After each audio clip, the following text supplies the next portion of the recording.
قرآن مجید کا 3 سپارہ، اور اس کے اندر اللہ تبارک و تعالیٰ نے اپنے بندوں سے کیا کچھ بات ارشاد فرمائی ہے، اس کے ضمن میں ایک مختصر سا خلاصہ۔ پہلی آیہ کریمہ میں اللہ کریم نے اس بات کا اظہار فرمایا ہے کہ بندے سارے میرے ہی ہیں، لیکن جب میں فضل کرتا ہوں تو کسی کو کسی پر فضیلت عطا کر دیتا ہوں۔ ارشاد فرمایا تلک الرسل، یہ رسولوں کی جماعت ہے، فضلنا بعضهم علی بعض، پر ہم نے بعض کو بعض پر فضیلت عطا کر دی۔ پہلی آیت 3 سپارے کی، رسول ہونے میں، نبی ہونے میں سارے برابر ہیں، پر ہم نے بعض کو بعض پر فضیلت دے دی۔ فرمایا منہم من کلم اللہ ورفع بعضهم درجات، کیا خوبصورت انداز ہے۔ ارشاد فرمایا جا رہا ہے کہ ان میں سے کچھ ایسے ہیں جن سے اللہ نے کلام فرمایا ہے، اور بعض ایسے ہیں جنہیں اللہ نے درجوں میں اس سے بھی زیادہ بلندی عطا فرما دی۔ کوئی رہ فلک کو تیار گیا، تے کوئی جا سدرات ہار گیا، ایک کالیاں زلفاں والا سی جڑا لنگر شاہ تو بھی پار گیا۔ انداز دیکھیے، فرمایا کچھ سے کلام کیا اور کچھ کو پھر میرے رب نے درجوں میں اور بلندی عطا فرما دی۔ اب اللہ جس کو بلندی عطا کرے وہ کتنی بلندی پہ گیا ہے اس کا کوئی اندازہ کر سکتا نہیں۔ تو میرے اللہ نے بھی نہ بات کھلی چھوڑ دی، فرمایا چلو حساب لگاتے رہو۔ اعلیٰ حضرت فرماتے ہیں کمان امکان کے جھوٹے نقطوں، تم اول اور آخر کے پھیر میں ہو، محیط کی چال سے تو پوچھو وہ کدھر سے آئے اور کدھر گئے تھے۔ وہ تو بات بڑی دور نکل گئی، تم ابھی تک اس چکر میں ہو کہ کہاں سے آئے اور کہاں گئے۔ محمد سر وحدت ہے، کوئی رمز ان کی کیا جانے، شریعت میں تو بندے ہیں، حقیقت میں خدا جانے۔ اور نہ حلیمہ بھید کھلا ہے یہ، نہ مقام میں چونو چرا ہے یہ، تو خدا سے پوچھ وہ کون تھے، تیری عظمتیں جو بڑھا گئے۔ لباس آدمی پہنا تو جہان آدمی سمجھا، وہ مزمل بن کے آئے تھے تجلی بن کے نکلیں گے۔ تو پہلی آیت میں ہی اللہ تعالیٰ نے اپنے انبیاء کی اور اپنے محبوب کی عظمت کو بیان فرمایا۔ پھر اللہ تبارک و تعالیٰ نے اس سے اگلی آیات کے اندر اپنی راہ میں خرچ کرنے کا حکم دیا، اور پھر آگے بڑھ کے نا اللہ تبارک و تعالیٰ نے اسی پارے میں وہ عظیم آیت ارشاد فرمائی جسے آیت الکرسی کہا جاتا ہے۔ آیت الکرسی میں اللہ تعالیٰ کی عظمتوں کا بیان ہے، شانوں کا بیان ہے، بلندیوں کا بیان ہے، اور اس کے کمال اختیار اور کمالات کا بیان ہے۔ اور یہ وہ خوبصورت آیت کریمہ ہے آیت الکرسی۔ نبی پاک علیہ السلام نے فرمایا جو ہر فرض نماز کے بعد آیت الکرسی پڑھے گا نا، وہ مرنے سے پہلے پہلے جنت میں اپنا مقام دیکھ لے گا۔ اب اس سے بڑی فضیلت کیا ہوگی کہ مرنے سے پہلے پہلے۔ امام سیوطی علیہ رحمہ نے اس حدیث کو نقل فرمایا۔ اللہ کریم نے نا آیت الکرسی کے فوراً بعد ارشاد فرمایا لا اکراہ فی الدین، اس دین میں سختی کوئی نہیں۔ تو یا اللہ پھر کیا ہے؟ وہ جو کافر بڑا اعتراض کرتے ہیں نا کہ دین تلوار سے پھیلا ہے، تو دین ان لوگوں نے فوجوں کے ذریعے پھیلایا ہے۔ تو اللہ تبارک و تعالیٰ نے 3 پارے کی آیت نمبر 256 میں وضاحت فرما دی کہ دین میں کوئی جبر نہیں ہے۔ ہاں ہم نے صورتحال واضح کر دی ہے، حق بیان کر دیا ہے۔ اب جو بندہ انکار کرے گا اس حق کا وہ شیطان کے ساتھ ہے، اور جو ایمان لے آئے گا تو پھر اس نے ایک مضبوط چیز کو پکڑ لیا ہے، اور اس مضبوط چیز کو پکڑا ہے جس نے کبھی کھلنا نہیں ہے۔ فرمایا دین میں کوئی جبر نہیں، سختی نہیں۔ لیکن نا دل اللہ کے کنٹرول میں ہے نا سارے، تو اللہ اگر چاہے تو سارے کافروں سے کلمہ پڑھوا دے، لیکن رب فرماتا ہے میں تمہیں حق بتاؤں گا، مان لو گے تو جنت ہے، نہ مانو گے تو جہنم ہے۔ اس لیے جبر والی بات کوئی نہیں۔ آگے اللہ تعالیٰ نے نا اسی پارے میں ارشاد فرمایا کہ اے محبوب علم تر الی الذی حاج ابراہیم فی ربہ، یہ بھی ایک انوکھی فطرت ہے انسان کی جس کو اللہ تعالیٰ نے اس پارے میں بیان فرمایا۔ محبوب آپ نے اس شخص کی طرف نہیں دیکھا جو حضرت ابراہیم سے جھگڑا کر رہا تھا ان کے رب کے بارے میں؟ جھگڑا کیوں کر رہا تھا؟ ان آتاہ اللہ الملک، کیونکہ اللہ نے اسے ملک عطا فرمایا۔ اللہ نے بادشاہی دیا تو وہ اللہ کے معاملے میں جھگڑے کرنے لگ گیا، وہ کہتا ہے میں ہی رب ہوں۔ تو حضرت ابراہیم علیہ السلام نے فرمایا میرا رب تو وہ ہے جو زندہ کرتا اور مارتا ہے۔ تو بیوقوف نے دلیل کیا دی؟ نمرود کہنے لگا میں رب ہوں، تو فرمایا میرا رب وہ ہے جو زندہ کرتا اور مارتا ہے تو کہتا ہے میں بھی زندہ کرتا ہوں مارتا ہوں. دلیل کیا ہے؟ ایک سزائے موت کا قیدی منگایا اور حضرت ابراہیم علیہ السلام کے سامنے کہنے لگا بھی تمہاری سزا کیا تھی؟ وہ کہنے لگا کل پرسوں پھانسی ہونے والی تھی. کہنے لگا جاؤ تم آزاد ہو. کہنے لگا دیکھ لو میں نے زندگی دے دی نا، حالانکہ یہ پرسوں مر جاتا. اور ایک بے گناہ کو پکڑا، تلوار ماری اور قتل کر دیا. کہنے لگا دیکھو میں بھی تو زندگی اور موت دیتا ہوں. اب حضرت ابراہیم اس کی اس دلیل پر اعتراض کر سکتے تھے. آپ نے خاص غور کرنا ہے بات پہ. اعتراض کر سکتے کہ تو پاگل ہے، زندگی تو یہ ہے نا کہ جس کو تلوار سے مارا ہے اسے اٹھا کے دکھا. یہ اعتراض ہو سکتا تھا. لیکن جب کوئی بیوقوفوں جیسی دلیل دے نا، تو علم مناظرہ کا اصول یہ ہے کہ پھر اسے اس کی زبان میں جواب دیا جاتا ہے. پھر اس کو یہ نہیں آپ کہیں گے کہ یہ تو نے کیا کیا. اب جس طرح کا منہ ہوگا تھپڑ بھی، یہ بزرگوں کی مثالیں ہیں نا. تو اس نے کہا جی دیکھو میں نے بھی بندہ ایک زندہ کر دیا، ایک مار دیا ہے. اب یہ اس کی بیوقوفوں جیسی دلیل تھی، لیکن چونکہ بندہ ہی بیوقوف تھا تو اس کی اس کو سمجھ نہیں آنی تھی. تو حضرت ابراہیم نے دلیل بدل لی اور آپ فرمانے لگے چلو پھر اگر یہی بات ہے تو میرا رب وہ ہے جو سورج کو مشرق سے نکالتا ہے اور مغرب میں غروب کرتا ہے.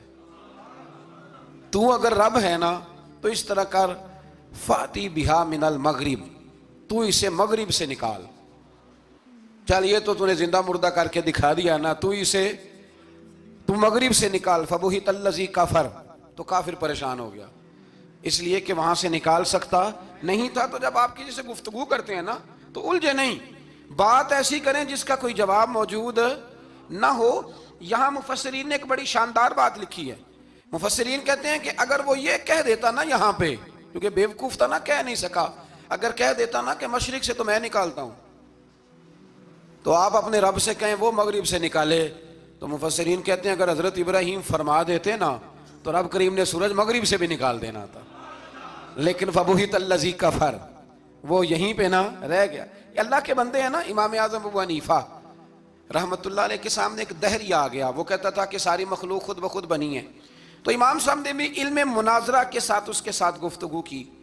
وہ کہنے لگا جی خود بن گیا سارا کچھ. تو امام صاحب کہنے لگے چل چھوڑ، کل بات کریں گے تیرے ساتھ. وہ کل دوبارہ آیا تو امام اعظم دریا کے کنارے کھڑے تھے. کہنے لگا امام صاحب بڑے پریشان کھڑے ہو. تو آپ فرمانے لگے پریشان اس لیے ہوں کہ میں نے عجیب ہی نظارہ دیکھا ہے.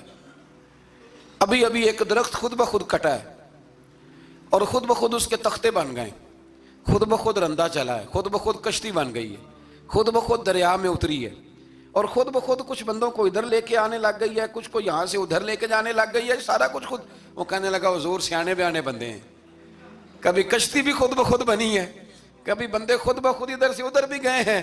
آپ فرمانے لگے کشتی خود بخود نہیں بن سکتی تو اتنی بڑی کائنات خود بخود کیسے بن گئی؟ اور اگر بندے ادھر سے ادھر خود بخود نہیں آ سکتے تو بتا یہ سورج اور چاند خود بخود ادھر سے ادھر کیسے روز چلے جاتے ہیں؟ تھوڑی دیر چپ رہا، پھر آ کے امام اعظم کے ہاتھ چومے اور کہنے لگا آپ نے تو کمال کر دیا، میرا ذہن صاف ہو گیا، مجھے کلمہ پڑھائیں، میں بھی مدینے والے محبوب کا غلام بن جاتا. تو پکی دلیلوں کے ساتھ گفتگو کرتا ہے قرآن پاک. پکی دلیلیں یہ آیت سبق یہ دیتی ہے کہ آپ کسی سے بات کریں تو، اب چونکہ سپارہ لمبا ہے بات رہ نہ جائے، پر یہ مضمون اتنا شاندار ہے کہ میرا یہاں رکنے کو دل کرتا ہے.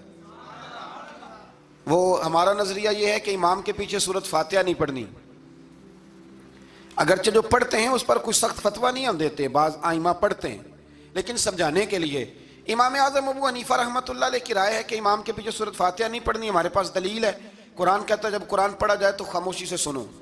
اور حضور کا فرمان موجود ہے مصنف ابن ابی شیبہ میں کہ امام کی قرات ہی مقتدی کی قرات ہے. بزرگ کہتے ہیں کہ دلیل اس طرح کی دو کہ سامنے والے کے ذہن تک بات پوری اتر جائے، آپ اسے سمجھا پائیں. امام صاحب نے جب یہ بات ارشاد فرمائی تو کچھ لوگ آپ سے مناظرہ کرنے آ گئے.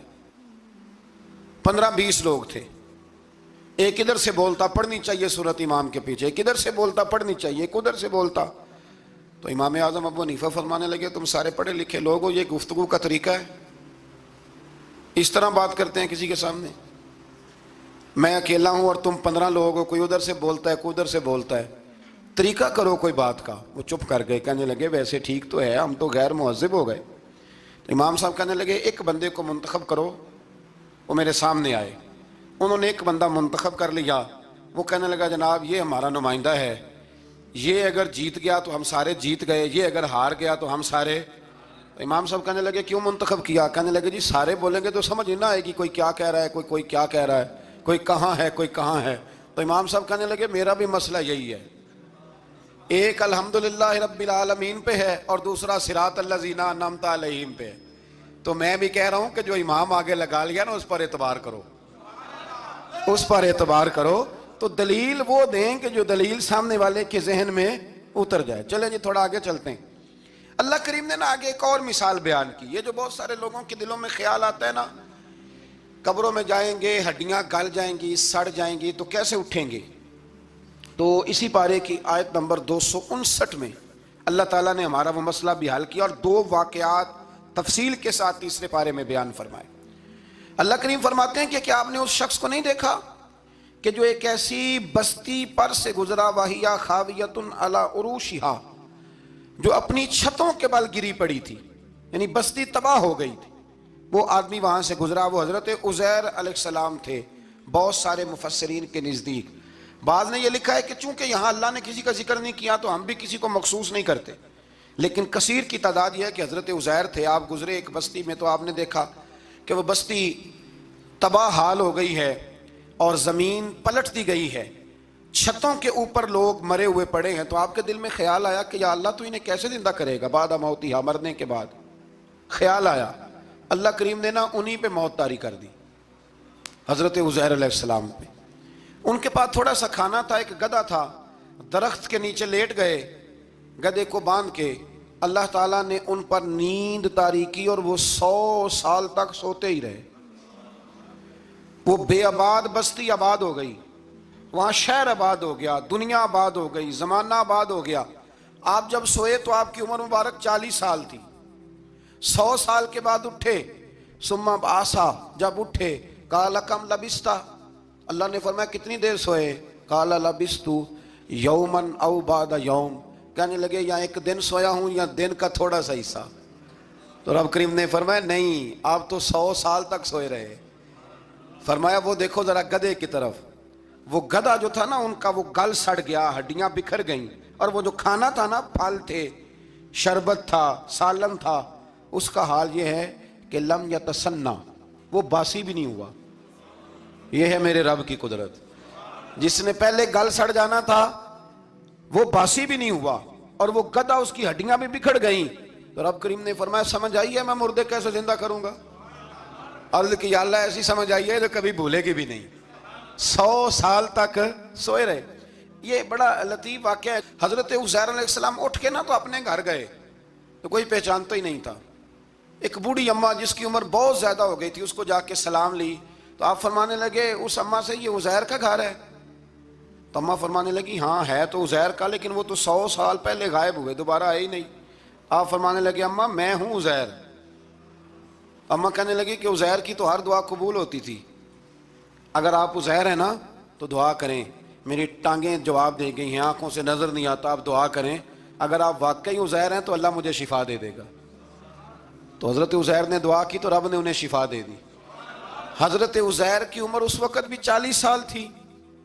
حضرت عزیر کی عمر جب گئے تب بھی، واپس آئے تو، اور حضرت عزیر کا بیٹا ان سے ملا تو اس کی عمر 118 سال تھی، پوتے بھی بوڑھے تھے۔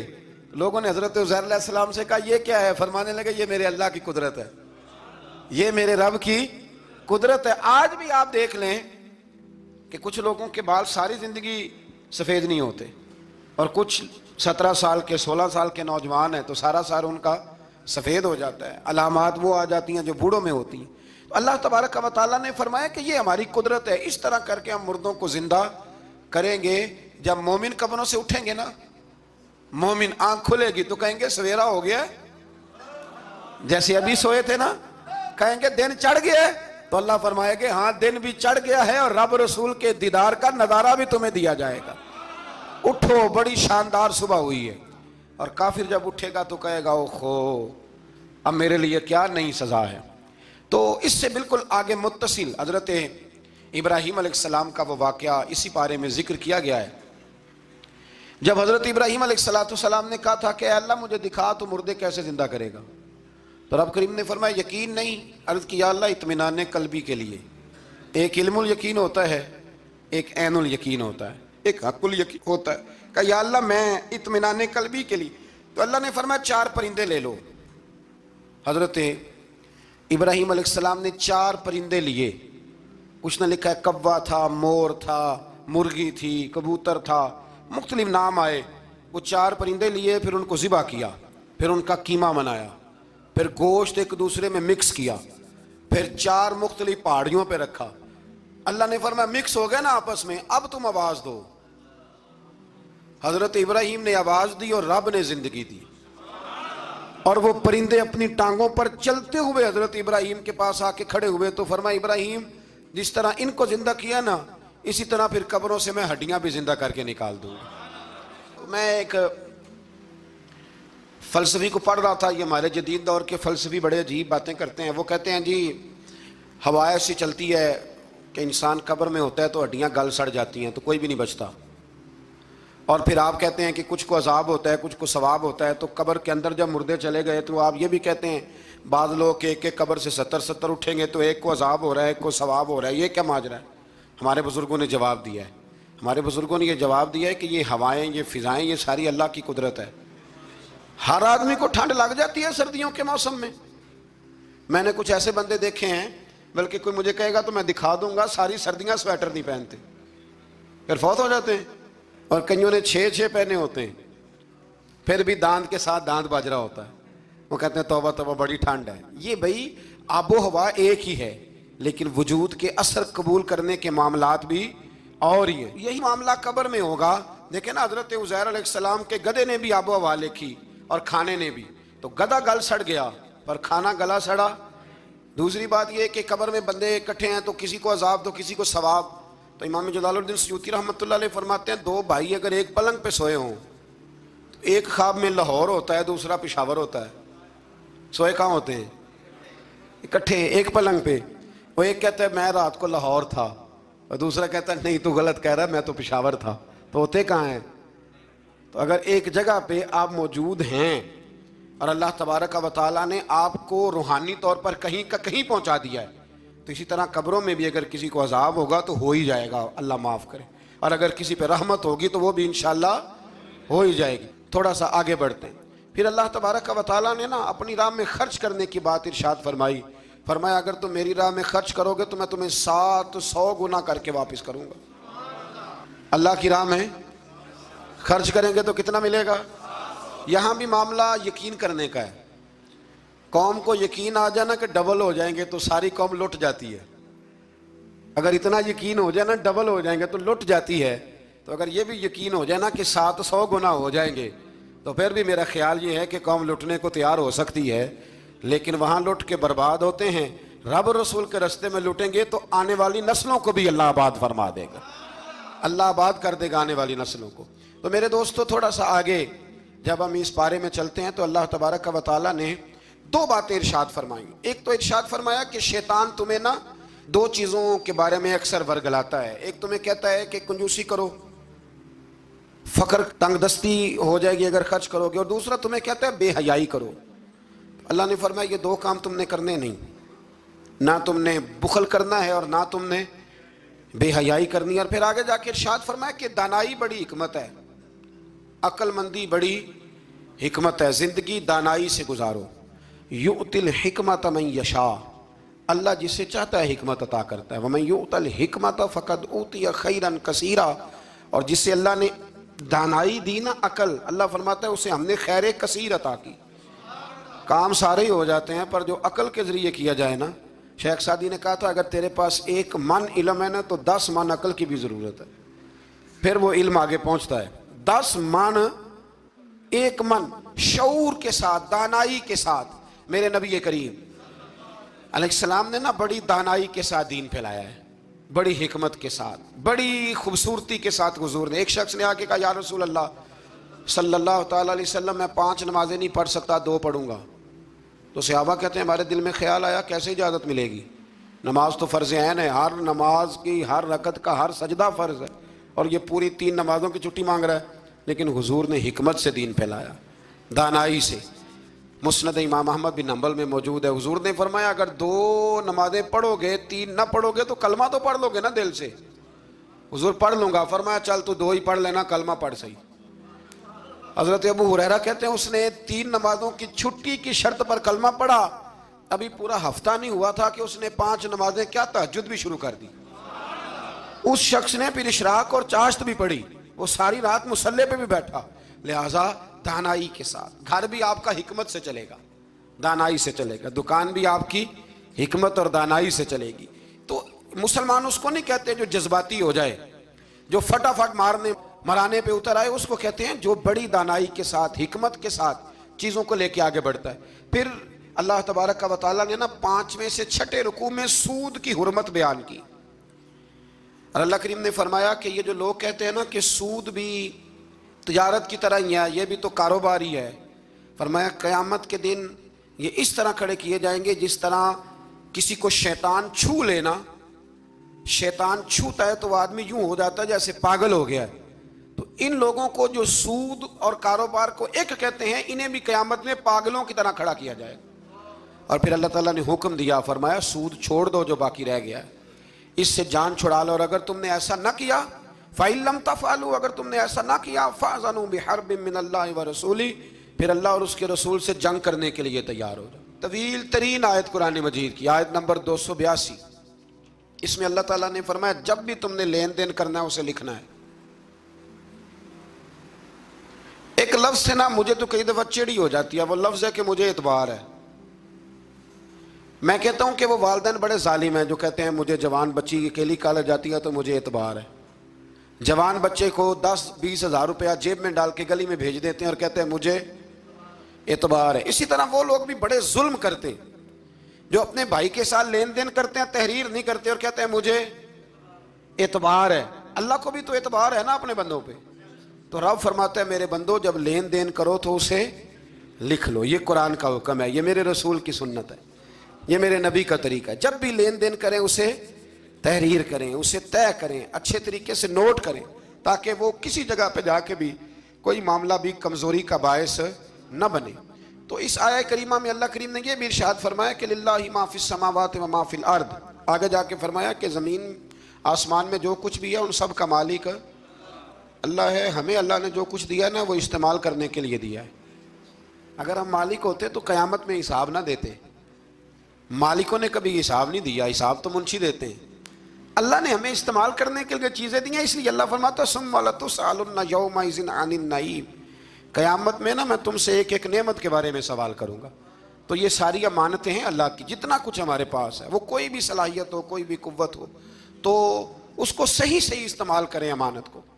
پھر میرے عزیز اللہ تبارک و تعالیٰ نے نا اس سورہ مبارکہ کے آخر میں ہمیں ایک دعا سکھائی ہے، وہ بڑی شاندار دعا ہے، ہر چیز طلب کرتی ہے کہ اس کو پڑھا جائے، دیکھا جائے، پر اس دعا کے آخری لفظ یہ ہیں واعف عنا، اللہ ہم سے درگزر فرما، اور آخری لفظ یہ ہیں کہ واغفر لنا، اللہ ہمیں بخش دے، وارحمنا، اور اللہ ہم پہ رحم فرما، اس لیے کہ انت مولانا، تو ہی ہمارا مددگار ہے، فانصرنا علی القوم الکافرین، اللہ کافروں کے مقابلے ہمیں ہماری مدد فرما۔ تو پھر آگے سورہ آل عمران شروع ہوتی ہے۔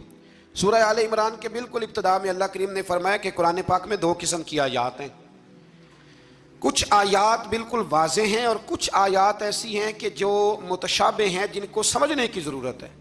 تو فرمایا جن کے دلوں میں کجی ہے نا، کھوٹ ہے، وہ متشابہ آیات کے پیچھے جاتے ہیں۔ کچھ آیات بالکل واضح ہیں، کچھ کو سمجھنے کی ضرورت ہے۔ تو 2 لوگ قرآن پڑھ کے فساد برپا کرتے ہیں، یہ وہ لوگ ہیں جو متشابہات کے پیچھے لگتے ہیں، واضح آیات کی طرف نہیں جاتے۔ ہمارے زمانے میں بھی ہم دیکھتے ہیں کہ قوم یہ جو واضح آیات ہیں ان پر عمل نہیں کرتی، بلکہ کچھ ایسی آیات، کچھ ایسی باتیں جن کو بڑی گہرائی اور گہرائی سے سمجھنے کی ضرورت ہے وہ لے کے آ جاتی ہیں، کہتے ہیں یہ فلسفہ بیان کریں۔ تو میں کہا کرتا ہوں جو سیدھی سیدھی چیزیں ہیں پہلے ان پہ عمل کر لو نا، نمازیں 5 فرض ہیں وہ پہلے پڑھو نا، ماں باپ کی خدمت فرض ہے وہ کرو، حق سچ بولو، حلال روزی کھاؤ، جو ہے وہ دیانتداری کا مظاہرہ کرو، تو یہ کام کرو نا، پھر آگے فلسفے میں بھی چلے جائیں گے، پھر منطق کی باتیں بھی چھیڑ لیں گے۔ تو جو واضح واضح چیزیں ان پر تو عمل کر لیں، وہ باریکیوں میں جانا، پہیلیاں جو ہے وہ بجھانا اور بڑی بڑی عجیب باتیں کرنا، ان سے نکلیں۔ اللہ تبارک و تعالی ہمیں سمجھنے کی توفیق عطا کرے۔ پھر اس سے آگے جا کے نا تو اللہ تبارک و تعالی نے اسی آیہ کریمہ کے اندر حضرت مریم کا ذکر فرمایا ہے۔ جناب مریم سلام اللہ علیہا اللہ تبارک و تعالی کی وہ پاک باز بندی ہیں جن کی ماں نے منت مانگی تھی کہ اللہ اگر تو مجھے بچہ دے گا نا تو میں وہ تیرے راستے میں دے دوں گی۔ یہ حضرت عمران علیہ السلام کی صاحبزادیاں جناب مریم اللہ کی ولیہ ہیں۔ عورت نبی ہو سکتی، یہ کیا ہیں؟ اللہ کی ولیہ۔ تو حضرت مریم جب وہ بچہ پیدا ہوا ان کی ماں نے منت مانگی تھی۔ یہ قرآن مجید ہے، یہ 3 پارہ ہے اور اس کی جو آیات ہیں وہ ہیں آیت نمبر 34-35۔ اس سے آگے جب آپ چلیں گے تو یہ سارا مضمون سورہ آل عمران میں آپ کو ملے گا۔ تو جب آپ کی ولادت ہوئی تو بیٹی پیدا ہو گئی، تو اب حضرت جناب مریم سلام اللہ علیہا کی جو والدہ تھی نا وہ ان کو لے گئی جناب زکریا علیہ السلام کے پاس، وہ ان کے خالو تھے۔ کہا میں نے منت مانگی تھی کہ میں بچہ ہوگا تو مسجد کے لیے وقف کروں گی، تو اللہ نے بچی دی ہے۔ تو حضرت زکریا نے جناب مریم کے لیے اوپر چھت پہ ایک محراب بنا دیا، وہ محراب کے اندر رہتی تھی، وہاں عبادت کرتی تھی۔ حضرت زکریا آپ کے خالو بھی تھے، اللہ کے پیغمبر بھی تھے، وہ وہاں بیٹھا کرتے تھے اور ان کی پرورش کرتے، کھانے پینے کا خیال کرتے۔ بڑی خاص بات ہے، عقیدے کی بات ہے۔ جب سے پہلا سپارہ ہم نے شروع کیا نا تو تھوڑی سی دیر کے بعد وہ عقیدہ آ جاتا ہے جس عقیدے پہ اللہ تعالیٰ نے مجھے اور آپ کو قائم رکھا ہوا ہے۔ ذرا دیکھیں یہاں بھی بات کھل کے کیسے واضح آتی ہے۔ حضرت جناب مریم جب جوان ہو گئیں تو حضرت زکریا ایک دن اندر داخل ہوئے تو دیکھا کہ وہاں بے موسم پھل پڑے ہوئے ہیں، موسم بھی نہیں ہے اور وہ پھل موجود ہیں۔ تو اللہ کے نبی نے اللہ کی ولیہ سے پوچھا کہ یہ کہاں سے آئے؟